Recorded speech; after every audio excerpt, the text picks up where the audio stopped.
It's podcast time. I'm Rob Brown of the Inside Public Accounting Podcast. Thrilled to have with me today Brannon Poe from the Accountant's Flight Plan Podcast. Good day to you, Brannon. Hi, Rob. Good to see you. It is good too. From across the pond, we're doing a dual joint crossover episode. It's all exciting. We're breaking new ground, Brannon. I'm going to say a little bit about our show in a moment, but tell us about your Accountant's Flight Plan Podcast.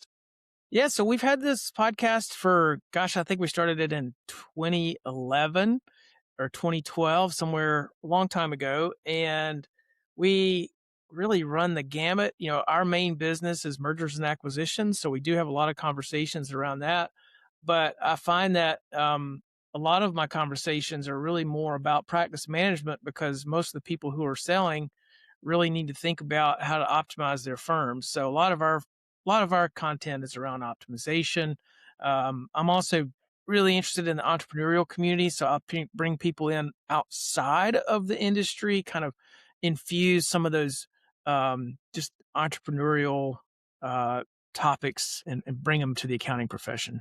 Yeah, well, our regular audience will know Chelsea Summers, Executive Director of Inside Public Accounting. Chelsea and I host this show, and we deep dive on the excellent research that they do, like the IPA 500 and the Rosenberg survey. And we look at the bigger picture. You're a little bit more in the weeds and exactly what works, but Chelsea's really good at drawing out the stats and the facts, and we look at the stories behind those and what it all means. So this is new ground. This is brand new, and we've got a few topics that we're going to have a conversation with Brannon today, aren't we? And we're going to start with the state of CPA firm M&A. You are uniquely qualified to talk about this. So give us a sense of the landscape right now, because there's a lot happening, isn't there? There is. I actually just went to a Harvard Business School conference on private equity in Boston a couple of weeks ago. I wrote a blog post about it, but it's an interesting time. It's really, I've been in M&A since 2003, and this is probably one of the most exciting periods of M&A in this industry that I've observed.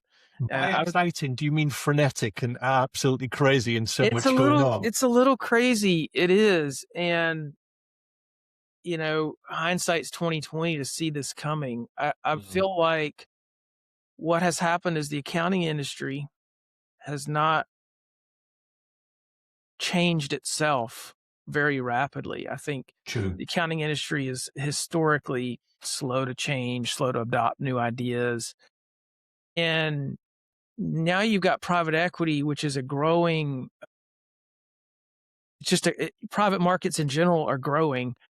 Well, that was one of the themes of the conference that I just went to is, you know, from about 2002, the amount of private equity in the economy in the United States has grown exponentially, and it continues to become a larger and larger share of investments in people's, in total capital invested. And there's less companies going public now due to various regulations and things like that. So it's sort of put a lot of capital into the private markets, which are finding its way into all sorts of different industries. And that's what we're experiencing in the accounting industry. Yeah. And I think what's really kind of where the stars have lined up for private equity in our industry is we kind of tick all the boxes for them. We've got recurring revenue. We've got kind of a slower adoption of technology and good management systems. A lot of firms are not optimized, and there's a lot of it's a small fragmented market. So there's just a lot of opportunity when you add scale. The entities become more stable, they become more predictable, and they become more valuable. And so that's the whole reason for the private equity interest in this, is because they can grow through acquisition, roll up. It's just a very traditional roll up strategy. You roll these firms up, you have a bigger, more predictable, more valuable entity. As they get larger, the multiples get higher. So that's the benefit to the consolidators, is they can kind of buy low and sell high. That's the name of the game. It's a recurring theme on our shows. and where we talk about how disruptive private equity is, but how pervasive it is because it is everywhere. So the top 30 firms have either taken or are having private equity conversations. And the IPA do the IPA 500, and there's so much moving around and firms getting bigger, and all the M&A stuff is changing the landscape of accounting. What you've talked a little bit about the drivers, which is making people merge, buy or sell. How much harder is it these days for firms to stay independent and resist the temptation of the PE dollar? Well, I don't know. That's a great question. I think Because there's a lot to be said for that injection of capital, isn't it? It releases the partners from the equity bind. It allows succession in the firm. It makes them probably a lot more able to buy great technology and attract best talent with the salaries that they're able to afford. So it does do a lot for a firm. it does. I do think there's definitely a trade-off, though, and Yes. you lose control. You lose some of that kind of family feeling that some firms are proud to have, and I I think I don't know how you resist the temptation. I wouldn't, I think if someone wants to exit and they find the right fit from a private equity firm, um, then that can be a good solution for them. If um, they don't find a right fit, whether it's a private equity firm or any other buyer, there are going to be problems with the transition and the problems um, potentially with how the firm operates after that closing. I think the fit is really maybe even more important when you're looking at different private equity firms. And I think I see a lot of firms, they get tempted by what I call the headline offer, you know, and the headline offer sounds amazing. It's not unlike an NFL player's headline offer. You hear about these amazing $50 million contracts, and then when you read the fine print, it's like, oh, but they only get like 2 million at signing, and then the rest of the money is very conditional on certain metrics, which may or may not be achievable. It's no different with private equity. So some of the headline offers might be enticing, but I think the danger is if you go too fast and you don't really slow down and assess the fit well, and you just go right into negotiating mode, you can have a bad fit. Yeah. Well, I was speaking to somebody yesterday who's a former leader of one of the big global networks associations, and he said to me, most PE deals don't work. Now, I don't know his evidence behind that, but there's so many ways to define whether it's worked or not and which parties has it worked for, because there's a few different stakeholders in the deal, isn't there? And he says it's the same for M&A.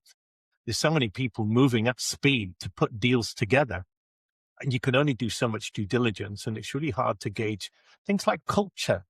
The softer stuff, you can't put a price on that, and you smash two brands together like putting Coca-Cola with Panda Pops or something like that. I don't know if you have Panda Pops over the pond, but it's the small mom and pop type operation. You put those two cultures together and you're in for trouble. So there's a lot at stake here, isn't there, Brandon? There is, and I think I just see a lot of firm owners get enticed into a discussion with a headline offer. To your point about deals not working, a lot of them never make it to the finish line. True that. Yes. Because sometimes it just becomes apparent when you're dealing with someone that this is not going to work. Like you just feel like, okay, the way they made that decision, I would never make that decision. Or the way they treat their team, I would not treat my team this way, or whatever it might be. Those things do get revealed sometimes, and the deals don't go through. And what we see a lot of times with PE firms is, they'll put out multiple letters of intent, but the ratio of the ones they close is pretty low. There's an aspect too, Brandon, isn't there, of what they call a distressed sale, where the seller is very motivated to get out. 25% of CPAs are at or close to retirement age. So this whole swathe of people at the top end that need to divest themselves of their firm. They want to offload. They They're not selling it to their staff, or they can't. There's no other offers on the table. So they are really open to any kind of deal that's put to them, whether it's a good fit or not. And I think that might be, I would sort of challenge that perception, because Right. that's kind of the value that we play in the marketplace, is we give people a lot of choices and a lot of options to buyers. Yeah. And I think that's fundamentally the value that we bring. And, coupled that with the guidance of helping make those choices, I think people actually have a lot of options. The market's very strong. If you're a seller, you're in a pretty good position right now for the most part. Now, the markets vary and practice quality is important, and there are things to consider there. It's nuanced, but in general, it's a pretty strong market. If you own a firm and you want to exit, I would say you have more options now than you've ever had. Yeah, that seems to be the case. Tell us the difference between taking an offer from a private equity company and taking an offer for another accounting firm. Well, sometimes that can be that water can be a little muddy too, because sometimes there are a lot of CPA firms that have private equity backing. True. Yeah, there is that. Make Could be the same buyer, couldn't it, really? So they have a capital infusion and they're making acquisitions, but they're still a CPA firm, and they operate the way a CPA firm operates, and they have that experience and that history. And those can be really quite good buyers for people. Whereas, just someone pursuing a roll-up strategy that hasn't been doing this for very long, that's a little different flavor of private equity. So, but, we have all sorts of buyers. There's still a lot of buyers in the marketplace. There's still individual buyers in the marketplace. There are other firms that are not PE backed. And then you've got the two that we spoke about, like pure PE firms or family offices, and then the CPA who are backed by PE. I encourage our clients to talk to everybody. Like, talk to anybody that has serious interest in your practice and has the experience, and you feel like can run the practice. Talk to all of them. There is a difference in the deal making, pretty big difference in the deal making. I wanted to ask you if there's anything that's misunderstood about, say, private equity backed transactions. There's a lot maybe that owners don't know. Well, my experience has been they are more complex, because and almost, if you think about, if you put yourself in the shoes of the private equity or the family office, their intent is to create a pretty large entity that they're eventually probably going to sell to a larger buyer at some point. Uh-huh. So all of their legal work has to stand up to investor scrutiny, and it has to be bankable. So a lot of the times the strategy is, they're gonna buy these firms, but then they're gonna leverage them later on, or leverage the entity later on. So, when they go to apply for financing, everything's got to be very orderly in terms of the paperwork and the structures. So that creates some complexity that you just don't have with individual buyers or traditional firm buyers. I spoke to a lady called Lucy Coyne recently. She is the first owner of £1 million firm here in the UK. She's now president of the AAT, the Association of Accounting Technicians. Very colourful character, but very vibrant and edgy is Lucy. She has private equity money behind her firm, Mazuma. And she talked about how intense the process was, and all the due diligence that was done by the firm, and all the metrics they wanted, and the forms that needed filling out. She said it was exhausting. Do you get feedback like that from some of the people you're working with? Yeah, it is definitely a more complex process, and it's not. We try to simplify it. Yeah. I have had PE firms buy from us on really relatively simple contracts. Okay. When they're again, it's that competitive process. Like, they don't want you to have competition. They don't want you to have backup offers. But if you do, if you do, not only can you get a better deal, but you can make sure you don't get pulled around during that process as much. Yeah, that makes sense. We know many of you listen to this podcast on the go, driving to work, working out, even doing chores. Now you can get CPE credit for that time. With Earmark, you can earn free NASBA-approved CPE for listening to the Inside Public Accounting podcast. After you listen to an episode, take a quiz, and your certificate will be ready. Earmark has courses for everyone in your firm, from staff to partners. Get started today at earmark.app or download the free app on the App Store. Talk to us about some of the signals of knowing when to sell. There's internal signals and external signals that you speak a lot about, Brannon. I think the timing is the hardest decision people have to make, is when is it time to sell? Like when to have children. There's never a perfect time to have children, is Yeah, there? that's a good. No, I've never heard that analogy, Rob. That is really good. That is awesome. I think it's, But there are signals, Brannon, aren't there? There are signals when the time is more preferential than other times. well, the market's good. The market is one thing, but what I've learned is selling is not about just getting top dollar. Selling is about your time, basically. So, what I mean by that is either you want to spend your time living, if you're at retirement age, it really boils down to time. Because if you keep working, you're probably going to make more money, right? Even in this phase right now, the market's good, but the market will probably be good in 2 or 3 years from now too. So every seller is going to have to do that math of like, okay, yeah, I could sell now and exit for X, but if I work 2 more years and still sell for X plus, well, gosh, I'm better off. And if you keep doing that math all the way out, you're probably always going to be better off if you keep working financially.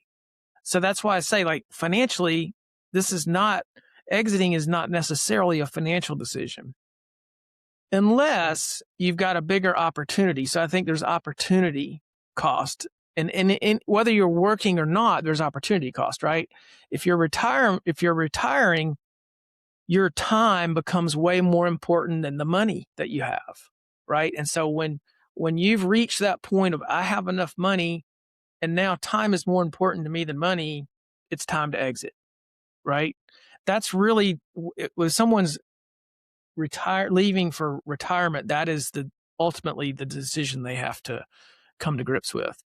Now, if someone's younger and they still have a lot of career left and they still want to work and they're not really trying to go travel the world and play golf every day, then that's a different decision. And that's, hey, what do I want to do with my career spending time? And so either they have an entrepreneurial venture they want to go after. We've had clients like that, or they really want to elevate their role. And private equity can be a really good solution for those people. If, hey, I'm good at getting new business, I'm good at growing, but gosh, this operational stuff is just killing me. I get pulled back into the weeds. Yes. I can't escape the weeds. Like private equity can be great for that because you get immediate support and you can get really an elevated role in the firm. So, that, I hope that sort of answered that question. It does, yes. And Chelsea and I have spoken on the Inside Public Accounting podcast about those red flags or signals or green lights. For instance, if your firm has a good succession in place and you're ready to move on, that's a good signal. If you're feeling burnt out as the owner of the firm, or you've come to the end of the road, that's something. Plateau growth as well. You've seen firms start to level out. They've taken it as far as they can go. That's a signal. Or they may be dependent on 1 or 2 clients or 1 or 2 markets, 1 or 2 niches, and they can't expand beyond that. Or maybe even competition pressure. There's too many other players coming into the market and the owners are thinking, well, there's enough now. So there's plenty of signs that you should be looking at selling your firm, putting it on the market, aren't there? Would you add anything to that? I think the only thing I would say is, like, burnout is really common. Yes. And I've seen a lot of people go down the path of exploring an exit to realize like, oh, I just really need to fix my firm. I need to get it to where I'm not working so many hours. I need to get, um, it needs an overhaul. And I think a lot of firms need an overhaul, which is why private equity sees so much opportunity, because they see a lot of firms that can be improved. And I would challenge that, gosh, just about any firm could be improved, right? But as you say, it's a lifestyle thing, isn't it? There are so many aspects that point to mental health and stress and overload and pressure. And it's a different game, Brandon, now to what it was 20, 30 years ago. It is, but I think a lot of those things are easier to fix than people realize. Like if you're Okay. working too many hours, you can fix that. If you're not making enough money in your practice, that could be fixed. Mm. Now, it's not going to be fixed if you keep doing what you've always been doing. You've got to change. And some people have to get to that point of burnout and look at an exit before they realize, like, man, I really just need to change. Yeah. Talk to us about what buyers want right now. Different buyers want different things. In general, like the most attractive firms are profitable. They're making a good margin, have good client bases, and the owners are not working too much. That's really, it's funny, 20 years ago, I would find a firm where a seller was working crazy hours. Yeah. I've seen people work over 3,500 hours a year, which I didn't even know there were that many hours in the year. That's unsustainable though, isn't it? It's not sustainable. But 20 years ago, buyers they would notice, but it wouldn't prevent them from pursuing that practice. Nowadays, a lot of buyers won't even look at that firm because it's way too owner dependent. Yeah, dependency risks. Definitely. So I think, I think that's something that buyers are more in tune with. They're also looking for teams. I think a lot of the, especially the private equity consolidators, are more interested in the team than they are the client base. Finding really good people is difficult in this industry, and it's been a challenge for a number of years. So, we're seeing a lot more emphasis put on the teams. Yeah. Just looking at some of the statistics from the Inside Public Accounting Practice Management Report came out last year. 21% of firms, Brannon, that participated in the survey have completed at least one merger in the past year. That's 21%. And for firms over 30 million in revenue, that jumps to 35%. That's over a third of firms have taken a deal. There's so many reasons for that, as you're hinting, but in the age of efficiency and technology, we're seeing a lot more desirable firms that have some kind of operational readiness, and they've got or are developing a good advisory mix. That's something else in the plan. They've got some kind of specialization. As you said, they've got a good team or a good leadership bench, and they're digitized as well. The technology is absorbed and integrated. So there are signs there, and a lot more firms have been able to compete that way, which is why nearly every firm is growing. Now, we could have an argument about whether that's the right kind of growth and at what expense, because you can just take on more clients and end up being a busy fool, can't you? But that right kind of predictable, process-driven firm with good growth, they're going to attract the best valuations.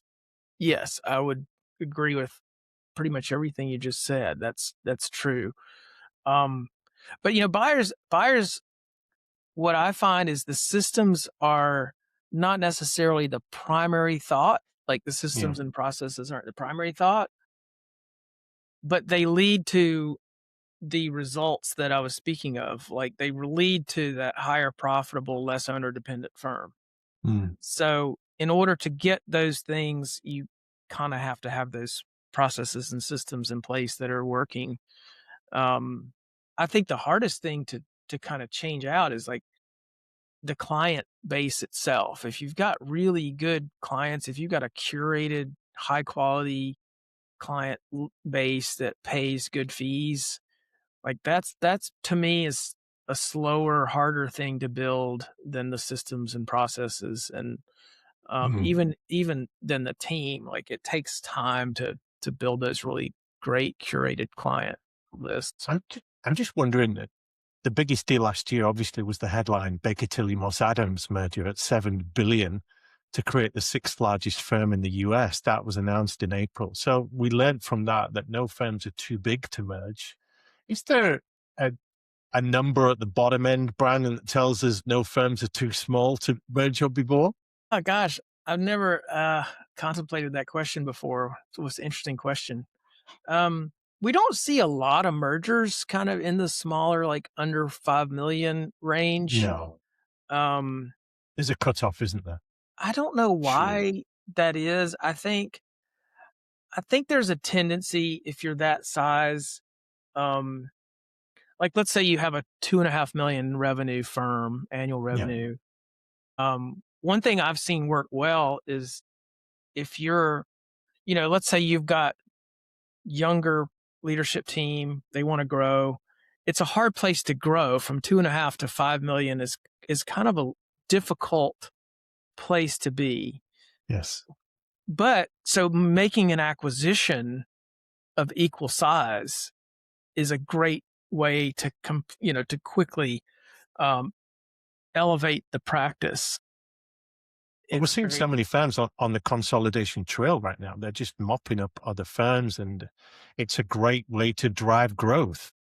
It is, because it gives you just kind of an instant benefit, that scale. You don't have to go through that difficult period of time to, going from 2.5 to 5 million, building it organically can be really tough. Getting the right team, because what happens is, you never get that escape velocity. If you're a partner in that firm, you might grow and then you lose a tax manager, or you lose a team member and then you get pulled back down into the weeds, and then your growth kind of stalls because you can't focus on growth. You're focusing on getting the work out the door again. We see some firms too that don't know whether they want to be buyers or sellers. If they're a mid-sized firm, they can be in both markets, can't they? They can. I mean, at some point they got to decide, though, right? So, exactly. You got to pick a lane. Yeah. But it can be a very strategic thing to acquire if you're a smaller firm, to make that acquisition, because there's something somewhat magical when you get to 5 million. As if, let's say, you have a small firm, and at that point, if you're at 5 million and you lose a tax manager, well, you can just spread the work around. And until you find some more help, it's not really going to slow you down. And as a partner or an owner, you're not going to get pulled back down into that role. Yeah. Let's give some practical advice to firm owners. What should firms start doing today, Brannon, in this crazy market? If they want to sell or get ready for a sale, give us an angle on both. Okay, so I think it's smart to really take stock of where your firm is, and take stock of the motivation of each of the partners. Is like, why do you want to do something? Who wants to exit? I think there are a lot of situations where partners are not aligned, so you have to get that partner alignment. And the exit timetables are not often quite aligned. It's very common for one partner to be older and want to exit, and the other partner or partners don't want to exit. So I think getting that alignment first is really important if you want to exit. And also, so determining your ideal time frame is important. And, forget the market for a minute, right? Just, I think you have to look internally and make sure it's the decision that's right for you and right for your firm. And if you've got time, if you say, okay, we got 3 years before we really want to exit, or we got a year or 2, whatever it is, then you can sort of say, okay, how do we optimize, right? What do we need to do to really position ourselves well? What can we clean up? And that's a different answer for different firms. Some people have, firms, that's the one thing that I'll say we've seen, I don't know how many profit and loss statements I've seen from different CPA firms over the past 25 years, but I'm always shocked at the variety of success in firms, the variety of the experience of ownership, whether that be profitability, owner freedom, owner lack of freedom. There's just so much variety. Like they're being operated very, very, very differently. They run the gamut.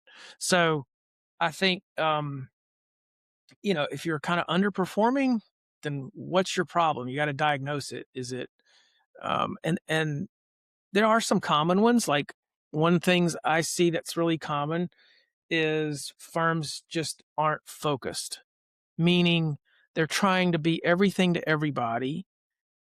And that's usually not a formula for good profitability.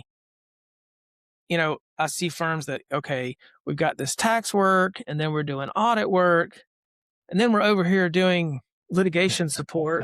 And oh, by the way, we're also your wealth management outfit. And also we do, peer review. I mean, it's like we'll do your website as well if you want us to, and we'll rebrand you. it's so a lot of people they need to focus because organic growth, if you just leave it to nature, you're going to have weeds in your garden, Yeah. And I think a lot of the time what I see, if someone's going through an improvement process, it's counterintuitive, but often you have to start by pruning the things that need to go away from the practice. That's just gardening 101, isn't it? You got to prune to grow.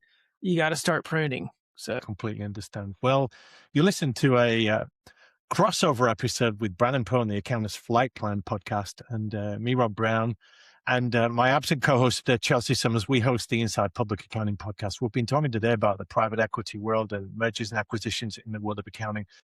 And if people want to find out more about your podcast and the kind of things you talk about, where would they go?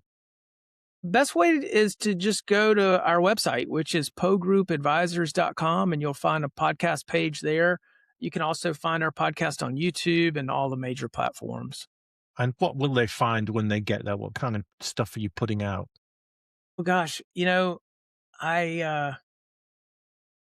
talk about all kinds of stuff on our podcast. You'll find stuff from entrepreneurs outside of the profession, discussions about M&A, and a lot of discussions about practice improvement and optimization.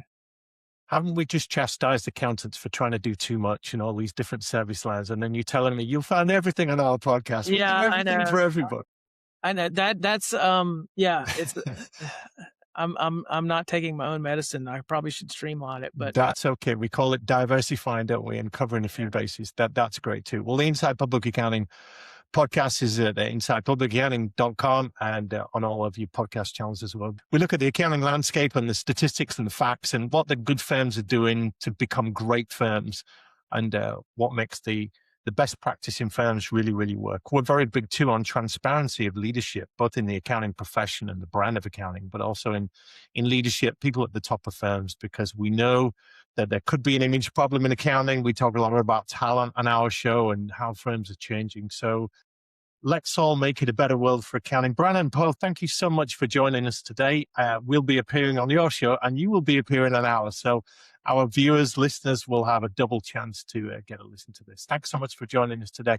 Brannon, just to leave the audience here, what's the one word of advice you would give, or the call to arms for accountants out there to really succeed and thrive? Boundaries are your friend. Boundaries around your time. Boundaries around your pricing. Boundaries. That's very profound.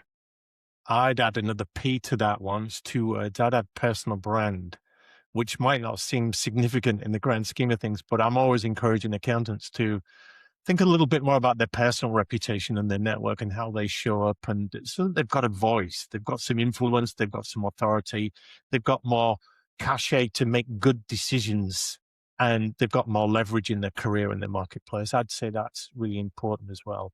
It's been a pleasure, Brannon. And in Breaking New Ground, we have given our audience some good things to think about. We'll see you next time. Thank you, Rob.